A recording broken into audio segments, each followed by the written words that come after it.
வணக்கம்.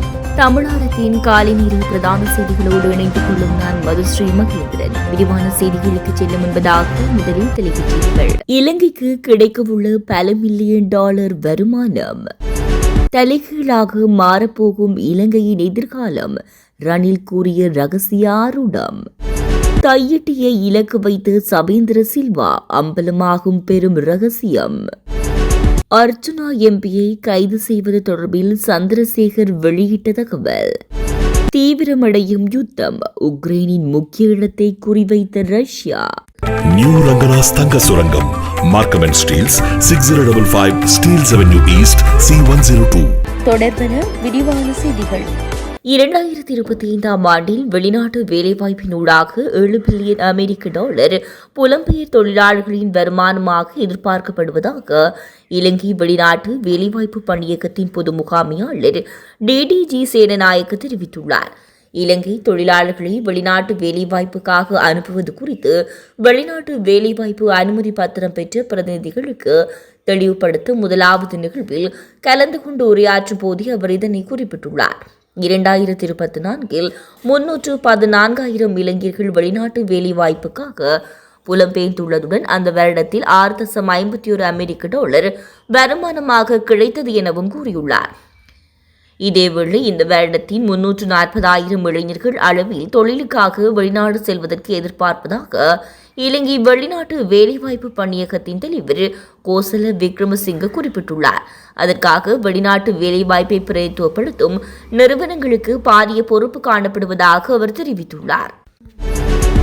முன்னாள் ஜனாதிபதி கோட்டபாய ராஜபக்சவின் வீழ்ச்சிக்கு சுமார் ஒரு வருடம் முன்பு அப்போதைய நாடாளுமன்ற உறுப்பினர் ரணில் விக்ரமசிங்க கூறிய அரசியல் மற்றும் பொருளாதார கணிப்புகள் பெரும்பாலானவை உண்மையாகின.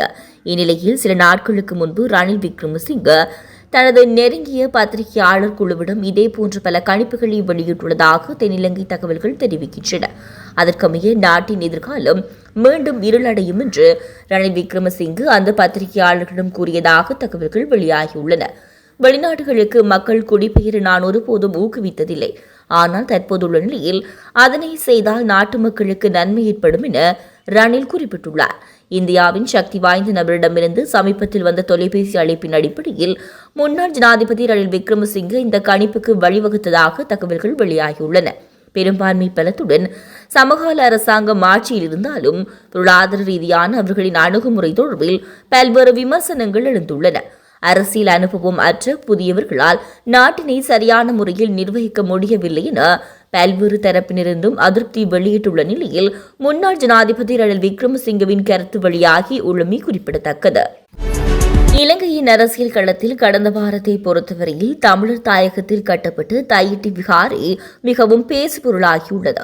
வடக்கு மற்றும் கிழக்கு மாகாணங்களில் தொடர்ச்சியாக பௌத்தமயமாக்கல் இடம்பெற்று வருவதாக தமிழர் தரப்பு தொடர்ச்சியாக குற்றச்சாட்டுகளை முன்வைத்து வரும் நிலையில் மக்களின் நிலங்களை ஆக்கிரமித்து பௌத்த விகாரை நிர்மாணிக்கப்பட்டுள்ளமைக்கு எதிர்ப்பு தெரிவித்து கடந்த 11-12 தேதிகளில் போராட்டம் நடைபெற்றன.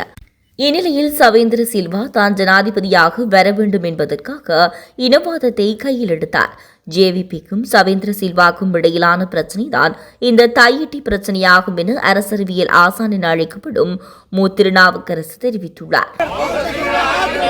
அதிகாரிகளே துணை போகாதீர், அதிகாரிகளே துணை போகாதீர், பதவிக்காய் துணை போகாதீர், பதவிக்காய் துணை போகாதீர்.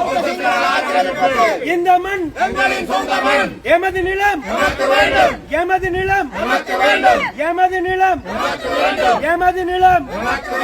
அதிகாரிகளே பதவிக்காய் துணை போகாதீர். பௌத்த சிங்கள ஆக்கிரமிப்பிற்கு அதிகாரிகளே,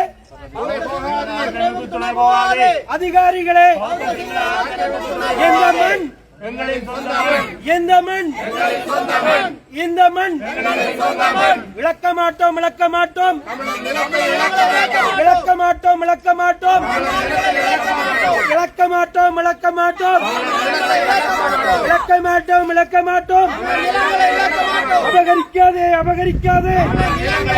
வாழவிடு வாழவிடு வாழவிடு வாழவிடு எமது மண் எமது மண் எமது காணி எமது காணி எமது காணி எமது நிலம் எமது நிலம் எமது கடல் எமது கடல் வாழவிடு வாழவிடு வாழவிடு வாழவிடு நிறுத்து நிறுத்து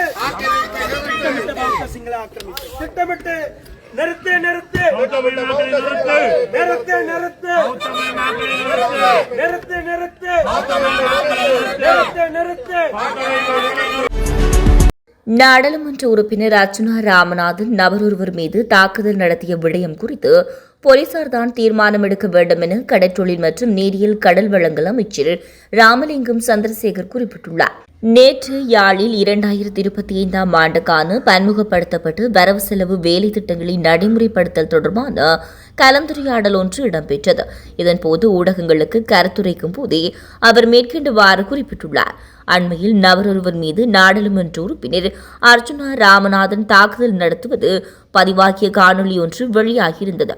அது தொடர்பில் அவர் மீது சட்ட நடவடிக்கை எடுக்காத தேசிய மக்கள் சக்தி அவரை காப்பாற்றுவதாக விமர்சனங்கள் எழுந்தன.